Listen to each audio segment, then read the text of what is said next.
Welcome back to another episode of Swamp Stories. For this video, we cover a story that will probably blow your mind. It's the tale of a man who struck it rich out of the mud and managed to throw it all away in the strangest way possible. Trust me, this one is good. But before we get into it, let me run the intro.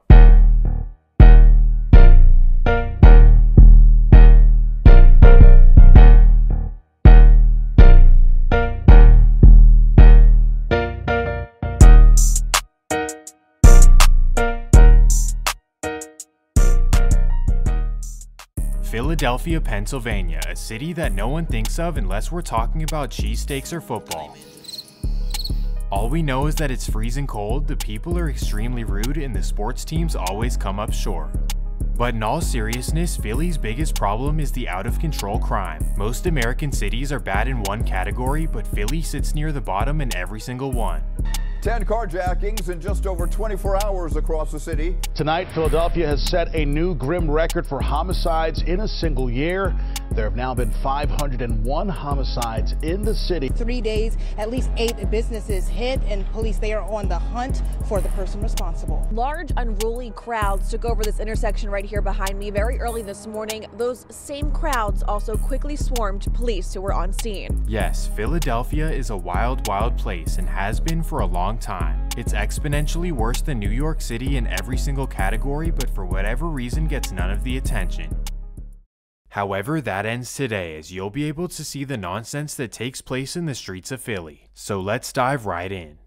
The story begins in the trenches of North Philadelphia, specifically 75th Avenue. This is where a man named Barry Reese, also known as Cassidy, was born and raised. Cassidy grew up extremely rough and used rapping as his way to make it out of the hood. In the early 2000s, he performed at rap battles all over the East Coast until he was noticed by a young producer named Swiss Beats. Swiss saw potential in Cassidy and decided to sign him to a 3-album deal in 2002. Right off the bat, his career was a success with hit songs like Hotel and Get No Better. He was already performing at award shows and his debut album went gold in 2004. Cassidy was the man, but behind closed doors was living a street life in North Philadelphia. In a place like North Philly, a famous rapper could not operate alone. So in order to protect himself, Cassidy always rolled with a young goon that he grew up with. This would be one of his childhood best friends named Abdul West. Abdul was raised in a good 2-parent home that ate together, prayed together 5 times a day, and always made sure his homework was done. Because of this, Abdul was a good student and actually graduated high school at 16 with a trade in plumbing. Despite being on a good path, Abdul had a strange love for the streets that always caught his attention. Although home life was good, North Philly was always hectic and Abdul wanted to be a part of it. So when his homie Cassidy's career blew up, he volunteered to be his street enforcer. So in the streets of Philly, Cassidy was at the helm, and by his side was Abdul, his brother Leek Moss, and another friend named Pretty Flock. Together, they were the guys in Philly. They had all the money, and of course they had all of the girls as well. But with this kind of fame came a whole lot of envy. Many people they grew up with were jealous and were looking for any reason to try them. And that takes us to April 15th, 2005. It's a huge day for Cassidy as he's releasing his highly anticipated song, I'm a Hustler. So of course he's in great spirits until he receives an alarming phone call from Abdul. Abdul tells him that Pretty Flock was jumped by a group of guys they grew up with. The story goes that they caught him out doing errands and they jumped him for absolutely zero reason. So directly after, Flock called Abdul and told him to pull up ASAP. From there, Abdul hopped in his car and called Cassidy to let him know that he might need to bail him out of jail. So Abdul drove to Pretty Flock, picked him up, and they went around looking for the group of guys. The story goes that Abdul caught one of the guys outside of Rite Aid and put his paws on him. From all accounts, Abdul handled him like Tyron Woodley or John Jones. And just like that, there was a potential beef stewing in the streets of Philly. But the guys who started this quickly came to a realization. Do we really want to beef with Abdul West? Shh, probably not. So in order to prevent a beef, one of the guys calls Abdul and sees if they can make peace. At 6 p.m., a man named Desmond Hawkins calls Abdul's phone. He apologizes for what happened to Pretty Flock and he asks him if they can be cool. Abdul tells him to swing by Cassidy's house at 9 p.m. so they can talk it out. Desmond agrees and that's the plans for the night. So you're probably thinking, wow, Abdul is so mature and level-headed, but you'll see. Abdul drives to his house, grabs a blower, and heads over to Cassidy's. When he arrives, he gives him a rundown of the situation, and Cassidy thinks it's a good idea. But then Abdul tells him that he stashed a blower in the bushes next to his house, and that makes him skeptical. If they're coming over to make peace, why are you putting a blower in the bushes? It doesn't make any sense. But Abdul isn't the kind of guy you question, so Cassidy just leaves it alone. 9:30 p.m. Desmond Hawkins and his two friends arrive at Cassidy's house looking to make peace. When they arrive, Desmond honks his horn and Abdul walks outside. He walks up to Desmond's driver's side window and they begin having a conversation. Somehow it turns into an argument and Abdul walks over to the bushes. From there, he grabs his piece and allegedly makes a terrible decision. Abdul and Cassidy instantly vacate the area and decide to go out of town. Sadly, Desmond didn't deserve this in a million years, but this was Philadelphia's introduction to Abdul West. Abdul ruined a potentially great day for Cassidy as I'm a Hustler was major on the charts. So at the height of his career, Cassidy was paranoid about the event that happened right outside of his house. He knew that even Philadelphia police would eventually figure it out and that it was a matter of time. That time would come, June 17, 2005. Philadelphia police announced that Cassidy and Abdul West are both wanted for the passing of Desmond Hawkins. This shocked the hip-hop world as Cassidy was becoming a major artist. He smartly turned himself in the same day and instantly his life came crashing down. The superstar rapper at the height of his career was now facing 25 to life. While on the other hand, Abdul would go on the run but would eventually be found 2 weeks later in Ohio. Now we talk about the court cases, which are actually pretty interesting. This is because Cassidy and Abdul took two completely different routes on fighting them. The men in the car with Desmond told police that they didn't see Cassidy but instead saw Abdul do it. And the only reason Cassidy was arrested is because it happened in front of his house, so police thought that he called the shot. The prosecutors had a weak case against Cassidy, so he could have easily taken it to trial and beaten it in the end. However, trials can take years and Cassidy was eager to get back to his career, so he ended up pleading to involuntary manslaughter and taking an 11-month sentence. How this qualifies as involuntary manslaughter is beyond me, but he figured that it was his best option. This way, his music career was guaranteed to return in under a year. On the other hand, Abdul decided to take his case to trial and test his luck. This was extremely risky, especially as there was two eyewitnesses, but Abdul knew something that the rest of the world didn't, and that would be that the two eyewitnesses would not testify in his trial. That's how feared he was in the streets. No one would dare testify against him in court. And because of this, he was able to beat his trial in 2007 and be released with 0 charges. So now Cassidy was a convicted felon and Abdul had no record. Of course this isn't fair, but it also goes to show that you need to be careful who you hang around. It can ruin your career or possibly even end your life. Cassidy was lucky that it was only a year, but it still had some serious consequences. When Cassidy got home in 2006, his buzz just simply wasn't what it used to be. However, he still had a decent following and one album left with Swiss Beats. So on November 6, 2007, his final album under Swiss was released and it didn't do quite as well as expected. Because of this, he and Swiss went their separate ways and he started his own label called The Larceny Family in 2008. He funded it himself and of course made himself the main artist. But if you have a label, you probably need more than just yourself. Well, coincidentally, the start of Larceny Family was the same time that Ab came home, so Cassidy convinced him to become a rapper and to sign to his label. He promised him that he'd make him a star and that together they'd get to the millions. So Abdul agreed and signed on the dotted lines. His rap name would be AR Ab and the Larceny Family was off to the races. Or not. Cassidy underestimated the cost of starting a label and jump-starting a new career. And as a result, he prioritized his own career and AR Ab was kicked to the curb. During this process, Ab began getting frustrated and finally decided to go his separate ways. He felt like Cassidy got his hopes up for no reason and was wasting his time. Because of this, their relationship went sour and the former best friends were now at odds. Beef with Abdul was the last thing that Cassidy needed in his life.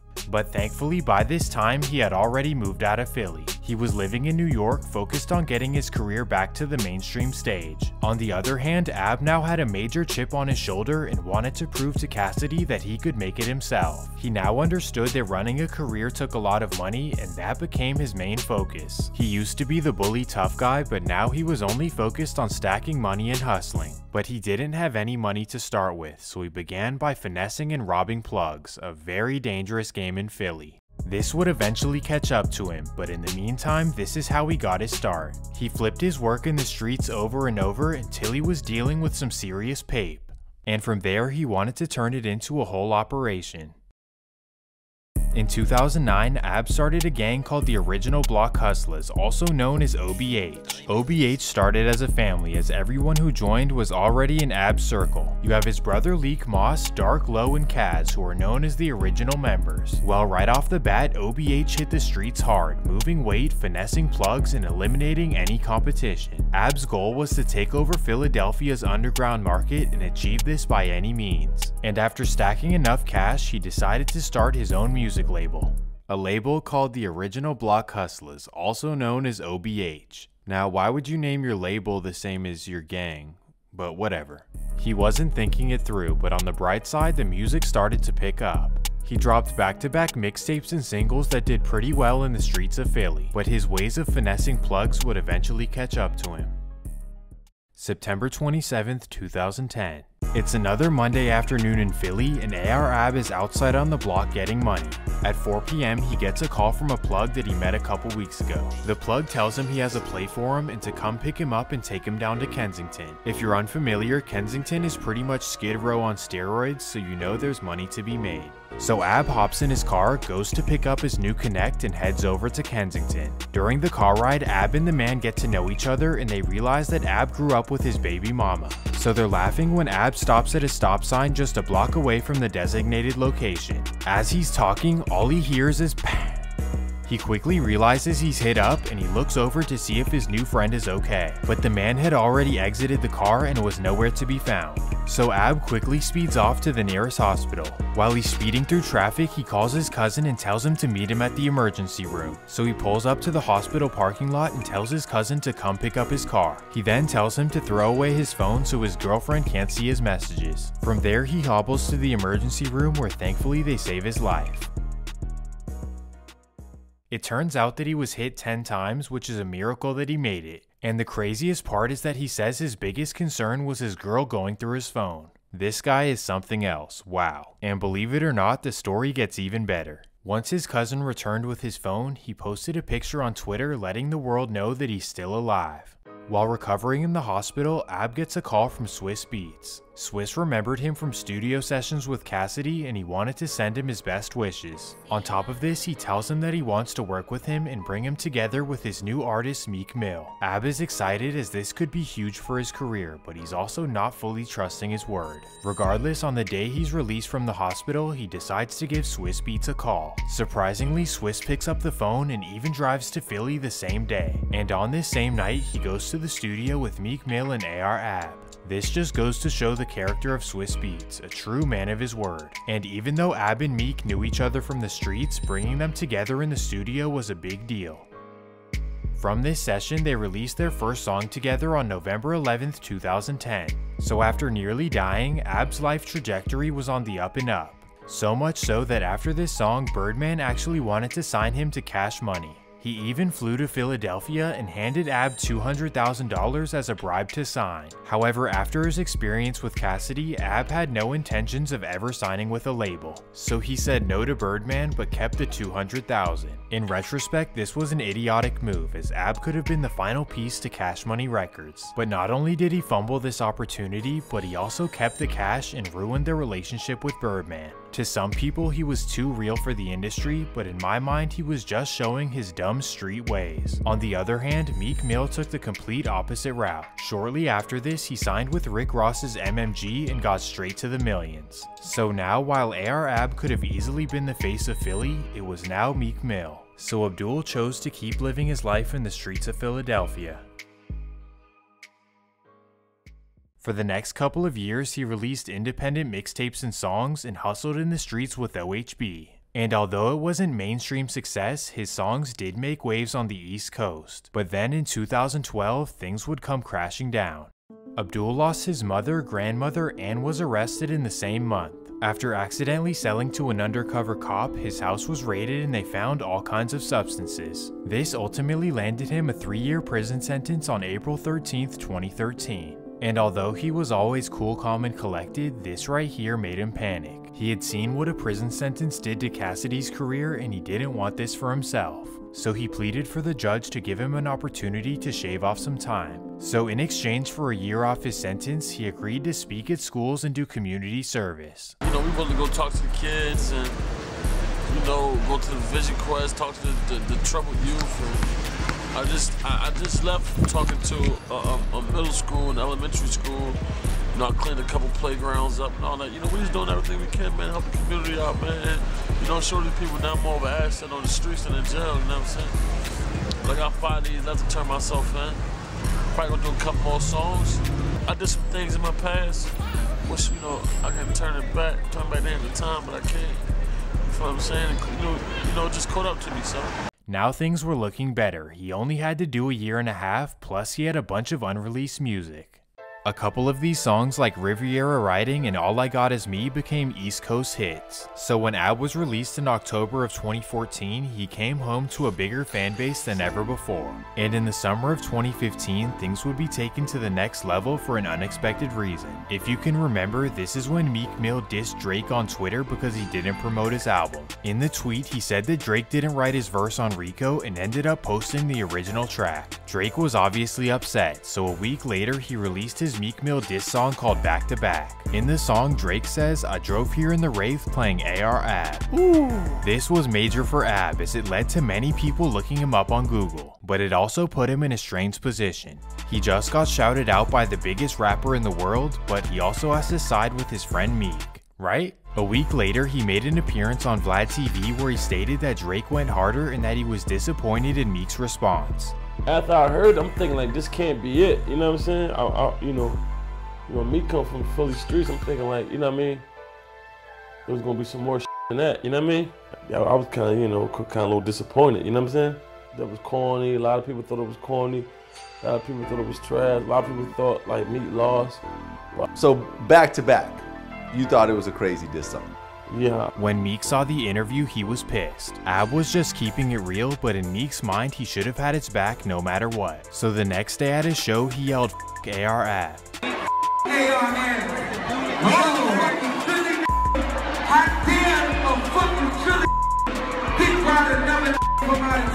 Of course, Ab felt disrespected and he dropped his own back-to-back just a couple days later. In the song, he says that Meek Mill is too scared to diss him on a song and that his artist O'Malley is the softest one on Dream Chasers. Oh, and he also opens the song with this, and you guys know what he's talking about. I caught a body for I wrote a rap. You rather hold a mic or rather hold a Mac? After this, Meek would leave it alone, but AR Ab would milk the situation till the dawn of time. Every time he was in front of a camera, he would begin talking about it. No, quick question. They could be the king of the radio and rap shit. You don't worry about all that. Fuck all that. I'm in the streets. That's where you get your love from. I run the mud, man. You better know that. The mud people. It's Meek beef, man. Like, what's up with that, man? It's not beef, man. I kill people for real. Is he dead? Is he dead? Is he physically dead? No, he's not. There ain't no beef then. We got real killers that kill. Despite saying there's no beef, Ab would later admit that things got bloody behind closed doors. It got bloody behind the scenes, man. You know what I'm saying? My got shot behind the scenes. They got rolled in the streets with us behind the scenes. You dig what I'm saying? Thankfully though, in the same interview, Ab said that he got on the phone with Meek for 4 hours to squash the beef. After all that, we still managed to squash it though, like on the tickets. It was never me and him. We talked on the phone for like 4 hours and shit. I said, damn, like, I asked him, I said, man, did I ever disrespect you? He was like, no. Overall, all this drama brought a ton of attention to AR Ab, especially after the Vlad interviews. And for whatever reason, he got addicted to the attention and began telling everything in all kinds of interviews. While he and his OBH gang are committing serious crimes in the streets, he began telling it all to the world. He told the world what he does, what his OBH associates do, and where you can find them. No, like I've never seen anything like this before. we got Allegheny, we got Area, we got 18th Street. We got like from the 20th Street all the way to Broad Street. It's an epidemic. I want to start branching off on the other side. We might take a block on the other side of Broad Street. It's an I might epidemic. put some work out there. I'm thinking about taking Clearfield over. I'm thinking about taking Clearfield over. And I might cross. We already crossed Pike Street already, right? Oh, we already down to Butler Street, that's Pike Street. We already down to Pike Street now. So we on 20th Street. I'm thinking about going to 10th Street.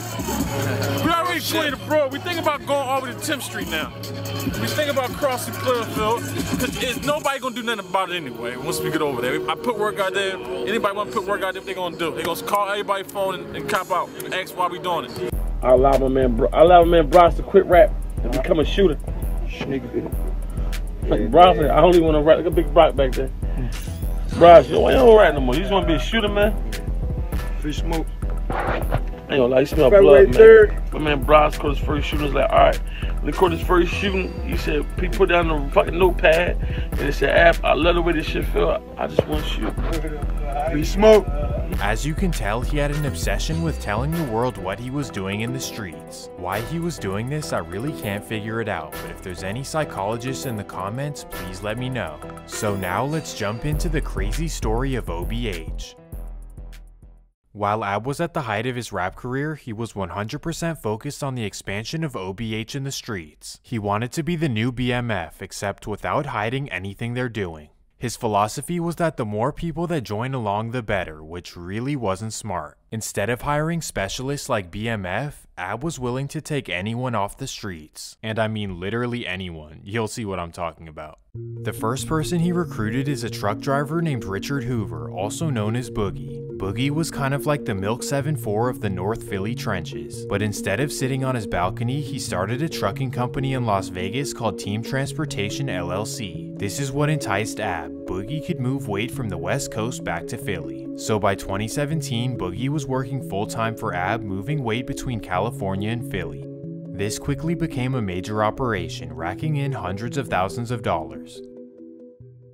With all this weight, AR Ab needed somewhere to stash it.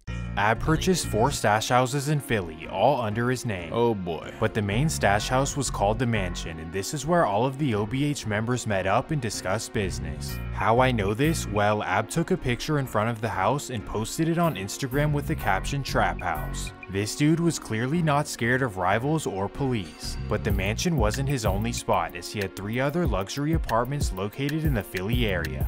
For example, you have the Treaty penthouses where Ab stayed himself. All of the members were in and out of the 4 properties, moving weight on a daily basis. At any given moment, there was at least $500,000 at each property. And with all of this wealth, Ab knew that he couldn't be the only one to protect it. So that's when he recruited a new member that he knew would put in work. This would be a man named Abbas Parker, also known as Skinny Me. Skinny didn't grow up with any OHB members, however his brother was cellmates with Ab in prison. So while Ab was in prison, his cellmate told him to get in touch with his brother once he was released. This is because Skinny was a talented rapper and his brother wanted him to get signed. But Ab heard about his stories in the streets and he knew that he was a certified stepper. All of this made him a top candidate for an OBH member. He was a rapper and a stepper at the same time. Skinny was a wild dude in the streets, and his actions would be super unpredictable. And that takes us to September 11th, 2017. It's another Monday in North Philly, and Skinny is hanging out on 22nd in Lehigh. At 2 p.m., he's set to meet with a business associate named Sherman Williams. Allegedly, Sherman is owed money by Skinny and is going over to collect it. Little does Sherman know, Skinny Me is not the kind of guy you do fair business with. Well, after paying a traffic ticket downtown, Sherman heads to North Philly to meet with him. At 2:30, he arrives on the corner and removes his helmet to talk. Somehow the conversation turns into an argument and Skinny Me loses his cool. Skinny instantly runs to his white Jeep and drops his phone in the process. He then hops in the car and speeds off to the OHB mansion.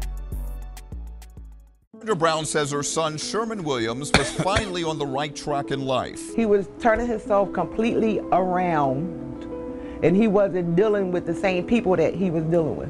Brown says on Monday, September 11th, Williams was on his way back from paying his parking tickets.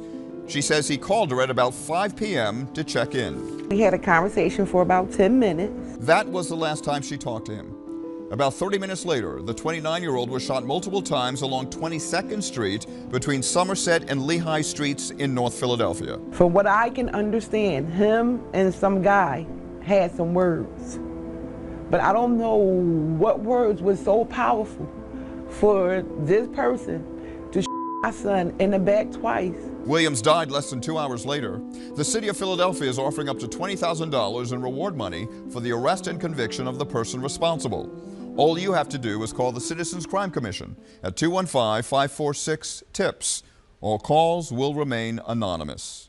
When he arrives, he realizes he doesn't have his phone, so he searches the car but can't find anything. Skinny knew that he messed up and he was hoping that police would not find the phone. But what he failed to realize is that Philly has cameras everywhere and the car's plates were on. Because of this, police found that the car was registered to Abdul West at the OHB Mansion address. Police were excited and they figured that they had finally got him. So just the next day, the OHB mansion was raided, but when police arrived, no one was home, which was very unusual for the mansion. During the raid, they found $87,000 in cash and all kinds of illicit items. However, in Pennsylvania, you can't raid someone for one crime and then use the findings to charge them with something else. So no one was charged for anything and police were unsure of who did this to Sherman Williams. However, Skinny's decision still had some serious implications as the police now knew what AR Ab had going on. So after the raid, they began following him and tracking his every move, even allowing him to commit crimes. The raid should have been a huge wake-up call for Ab, but he was either slow or he didn't even care about the consequences. It's almost like he took Philadelphia police as a joke, especially after this next move. After Skinny's incident, Ab decided to reward him by introducing him to the world on a major hip-hop channel. Y'all know who he is. This is my little brother, Skinny Meek. The notorious Skinny Meek. That boy about 130 pounds of horror. I know this for a fact, man. And guess what? This is what I like about Skinny Meek. This is what I like about Skinny Meek music, man. It's just raw. And it's like reality rap. Mafia. Skinny Meek go through a situation, and guess what? It's gonna be in the song. He's gonna make a song about it the same day. So I know that's why I feel it so much. I know it. When he said I killed the and I did that, I seen him do it. I seen him do it. I seen him do it. When he say somebody try to drop on me, not wrestle him out for the gun, man. And I seen him do it. I know he did it for a fact. I believe he's gonna make millions of dollars off the Skinny Meek. Fucking money, original black hustlers. And one of the newest members, gonna die copy. but most vital member, key member. He's from Ohio. This was not a smart move, but Skinny Meek was eating it all up. Although he wasn't originally from Philly, he was becoming a star in their streets. His rap career was also taking off because people now knew that he was living his raps. But on the other hand, Philadelphia police were all over him as he became their new target. OHB had the streets on lock, and AR Ab would keep making boneheaded decisions. Instead of focusing on covering his tracks, his main concern was eliminating competition in the streets. In particular, he was upset with a former friend who was now selling in the same North Philly market. This would be a man named Robert Johnson, a young homie of Ab who used to hustle for him back in 2011. During this time, Robert was arrested and sentenced to 7 years in prison, all allegedly behind OBH. Once he was released, he wanted no parts of the streets, so he took a completely different route. He was taking classes to become a personal trainer and was trying his best to stay out of trouble. However, life as a convicted felon is hard, and it's believed that he began hustling again in North Philly, but this time without AR Ab. Once Abdul found out, he was pissed as he was a self-proclaimed extortionist. He needed to be in control of everyone and he used fear to get his way. However, Robert Johnson was no longer going for this and AR Ab was livid. No one had ever stood up to him like this, like who would go against Philly's top goon. In the old days, Ab would have handled this himself, but now he had guys to call on. Skinny was laying low after his recent incident, so Ab called on a brand new member. This would be a man named Dantes Stewart, also known as Taz. Taz was a hustler for another gang in Philly, but he had recently fallen out with them. And after the fallout, he befriended OBH Dark Low and inquired on being an OBH hustler himself. He told him that he's down bad and willing to do anything to get money with OBH. Low knew that Ab was willing to accept any new members, so he brought him to his house. There, Taz and Ab discuss potentially joining OBH and what that would entail. He pretty much said you have to do anything I tell you, whether that's stepping on rivals or selling whatever. Taz agreed and told him he'd do anything for him. So Ab shook his hand and told him that in order to become a member, you must stay at the OBH mansion for 2 weeks. There you'll meet members and learn the ins and outs of the operation. Letting someone you just met into your illegal operation might be the dumbest thing I've ever heard. Taz could be relaying information to his former gang, he could be plotting to rob, or he could be an undercover officer. AR Ab was not thinking it through. But after 2 weeks at the mansion, Taz officially became an OHB member. He immediately hit the streets and began hustling like never before. He was so geeked that after just 4 weeks of being a member, he got an OBH tattoo on his neck. This was to show his fellow members his loyalty and to let them know he'll never snitch on them. Dantes Stewart was a wild card to say the least. Well, this is the guy that Ab called to eliminate Robert Johnson. And that takes us to October 12th, 2017. Ooh, hey. It's a month after the raid and AR Ab is back at the mansion with some fellow members. At 12:30 p.m. he calls Taz and tells him to come to the mansion ASAP. So Taz immediately pulls up and sits down with Ab. Ab shows him a picture of Robert Johnson and tells him to follow instructions. He tells him to go on Instagram and to DM Robert to make a deal. He then tells him that when they meet up, he needs to eliminate him. Taz only joined OBH for money, so he really doesn't want to do this. So he makes up an excuse and tells Ab that he doesn't have an Instagram. Ab believes he's being honest, so he comes up with a solution. He tells him to call his baby mama and have her come over to the mansion. When she arrives, he asks for her phone and hands it over to Taz. From his baby mama's account, he tells him to DM Robert and tell him who he is. He tells him to tell Robert that he heard he moves weight and he wants to buy some. Once Robert responds, he tells him to exchange phone numbers and now they're locked in. At this point, Taz has no excuses and he has to do it. So Taz and Robert agree to meet up later in the day. Taz really doesn't want to do this. Regardless, at 8 p.m., Taz meets up with Robert to complete the job. So Taz gets out of his car and walks up to Robert's window. He reaches for his waistband, but he can't get himself to do it. So instead, he simply makes the transaction and shakes Robert's hand. He then returns to the OBH mansion, not sure what to expect. He tells Ab that he simply couldn't get himself to do it. Ab is pissed, so he slaps the table and says, "What? Why?" So Taz tells him that he simply has no idea why he's doing it. Ab responds by saying that Robert is playing both sides of the fence and it can't continue. This response doesn't satisfy Taz, so Ab decides to throw in a perk. He tells him that if you do this, I'll make sure you're straight. No further details are discussed as this was all Taz needed to hear. Attempt number 2. October 14th, 2017.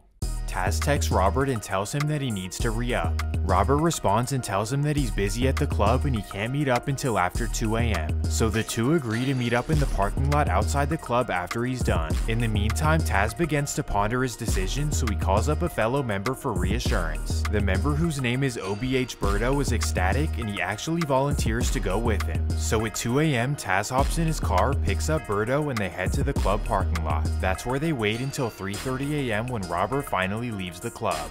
They text him to meet them in the parking lot and that they'll get out of the car when he arrives. So Robert walks towards their car and that's when Taz hops out. He hops back in his car, speeds away, and heads directly to Birdo's. When he arrives, he hands his blower to Birdo and tells him to put it in a shoebox in his closet. Birdo's confused and says, "Why don't you just go throw it away?" Taz responds by saying, "I'm gonna come back to pick it up in 2 weeks, don't even worry about it." This doesn't make any sense, but I'll continue. When Taz gets home, he texts Ab and says touchdown. He then puts his phone away and goes to sleep.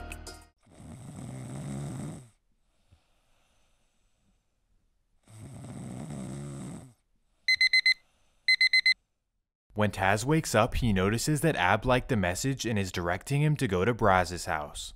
Braz is an OG OHB member who's in charge of one of the stash houses. So Taz goes to his house excited to receive a huge cash reward. Or at least that's what he was expecting.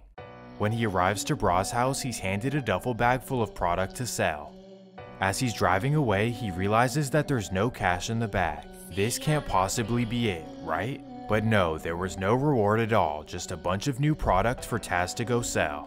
Taz wasn't happy to say the least, but there's nothing you can do when you're dealing with a guy like AR Ab. Well, 2 weeks go by and Taz returns to Birdos to pick up his gun like he promised. He didn't feel safe on the streets without it, and AR Ab didn't supply him with a new one. So Taz was now riding around with evidence of a first-degree homicide on his waistband. As you would expect, this would not go well. November 11th, 2017. While speeding through North Philly, Taz is pulled over by Philadelphia police. For whatever reason, Taz consents to a search and police look through his car. They find his blower under the seat, which is a misdemeanor in the state of Pennsylvania. In Taz's mind, he might have to do a couple months, but it's not that serious. However, after searching the serial number, police find out that it's stolen, and they also match it to the incident of Robert Johnson. And just like that, Taz is arrested for first-degree homicide. Once Ab gets the news, he shrugs his shoulders and pretty much accepts that Taz is gone for life. And because the evidence is overwhelming, he figures that paying for his lawyer is a waste of money. This was a cold move by Ab, and also a dumb one as well. As you would expect, Taz felt betrayed. Like, I put my freedom on the line for you, and you didn't even pay me nor pay for my lawyer. The street codes are one thing, but you can't betray somebody like this and expect them to be in your good graces. So from behind bars, Taz would get his revenge, but we're not quite there yet. After this, OBH moved on like nothing had happened. They kept getting money and AR Ab kept incriminating them on social media. In fact, one of his viral videos would finally catch up to him. I've seen him do it! I've seen him do it! Yep, after this video, Skinny Me became Philadelphia police's #1 target. Prior to the video, they didn't even know who he was, given that he was originally from Ohio. So the investigation went like this. They went through the phone that was left on the scene, and all they saw was a bunch of selfies of Skinny Me. But they didn't recognize the man in the picture, and on top of this, the phone was a prepaid that wasn't registered to anyone. But once they saw the video on YouTube, they put the faces together. I've seen him do it! I've seen him do it! And that was all it took to get him indicted. On September 13th, 2018, police issued an arrest warrant for a Boss Parker, also known as Skinny Me. And once the news broke, Skinny Me responded in the most OHB way possible. Listen, I'm on the Steegs right now for like a murder. You know what I'm saying? Like for a murder. When they hate you, they frame you. You know what I'm saying? So it's just like, in due time, like I'm still gonna be giving a record count, I'm still gonna be putting on for the cool kids. Cause I ain't gonna start recording. And I'm just gonna run cause I'm scared to death of police. You don't tell me what they do. I'm scared to death of the court system. They don't tell me what they do. When you're innocent, they stole it just to blew you out. They hate you, they frame you. When they hate you, they frame you. Remember that, man. Well, listen, this nigga, notorious Skinny Me, beat the weight off. 2 weeks after the viral clip, Skinny Me was arrested during a raid. And during the arrest, he kept the same energy that he had in the video and in the streets. And this account, and I'm going to 50 grand strong.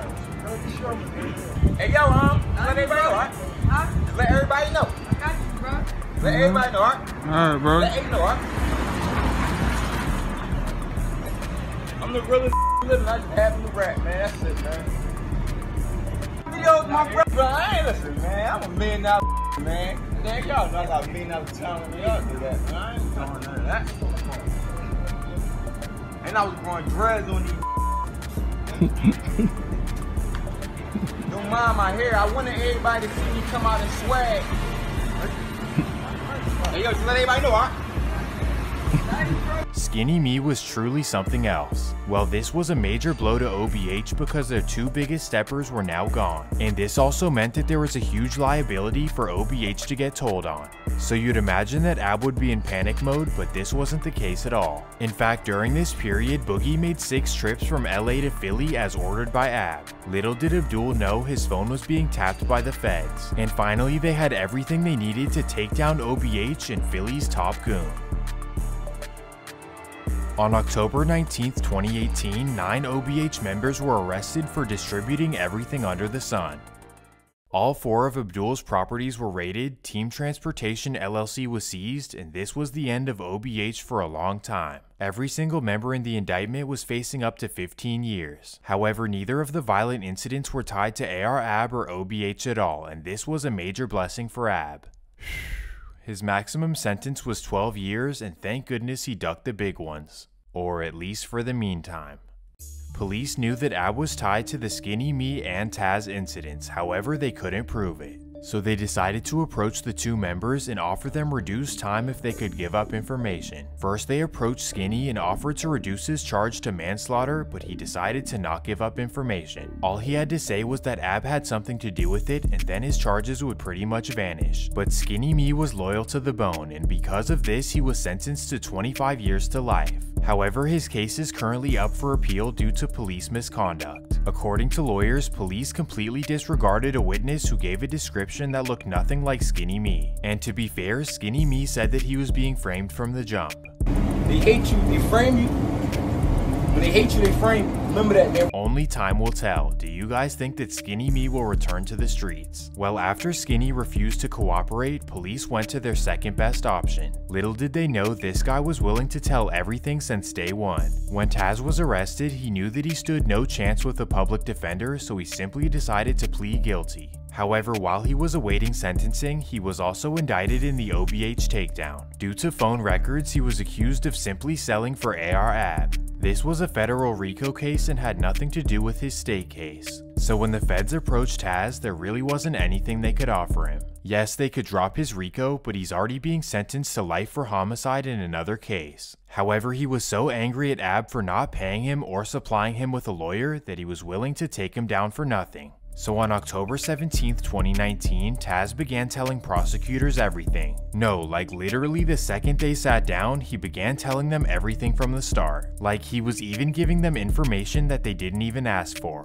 For example, he gave them the addresses of all of AB's stash houses, which they had already raided. He then told them about all of the OBH members who had already been arrested. And after 2.5 hours of yapping, he finally gave them the information they needed. He told them that on October 12th, AB had ordered him to take out Robert Johnson. Wow, this was a cold move, but it gets even colder. For whatever reason, he told them that OBH Birdo volunteered to go on the hit and that he stashed his blower at his house for 2 weeks. This was a sorry move, especially because Birdo had done nothing wrong to him. He was lucky to be one of the only members to duck the indictment, but now he was wanted for accessory to murder. And Taz's snitching would not end here. He told the prosecutors that OBH Braz was the one who handed him the duffel bag as a reward for his actions. Again, another member who did absolutely nothing wrong to him. Now, OBH Braz was added to the indictment as well. This is what you call next level snitching. So because of Taz 9, AR-AB was now facing murder and conspiracy to murder as well. He pretty much told on everyone in OHB except for one member. If you can remember, Dark Low was his original friend and the one who brought him to the crew, and I think this is the reason he spared him from his ratatouille. So while all of his friends and family were facing decades, Dark Low was at home trying to lay low. Well, once the news broke that Taz was snitching, Dark Low was sick. He couldn't fathom why he would do this, but he also felt kind of guilty as he was the one who brought him around.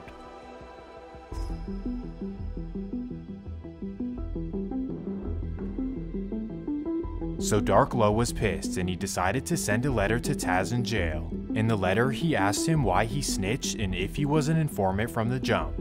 This is all good and dandy, but the second half of the letter would be another dumb OBH decision. Low tells him to recant his statements and to take his time like a man. He then threatens him by saying that if you testify in AB's case, your life in prison will be hell.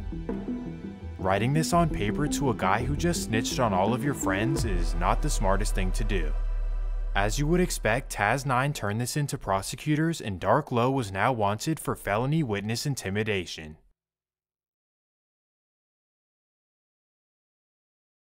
In the end, Dark Low was sentenced to 7.5 years in federal prison because of this one little letter. And even for a very little award, Taz decided to testify against AB in his case. This resulted in a sentence of 45 years to life, pretty much guaranteeing AR-AB will never be back home.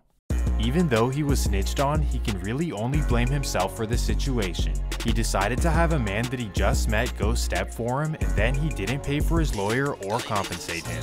Oh, and all of the self-snitching is something that I don't think we've ever seen on this channel. The fact that it took Philadelphia all these years to take him down is really disappointing. Also, get this, Taz is currently serving 25 years to life, so all that snitching did nothing for him. He got the same exact sentence as Skinny Me, who decided not to testify.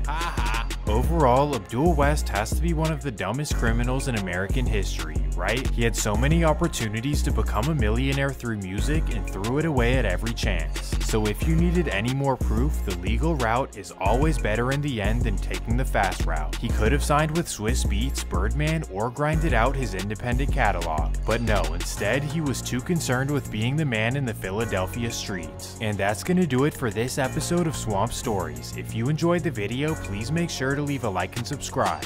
Also, let me know on Instagram what kind of video you want to see next. Peace!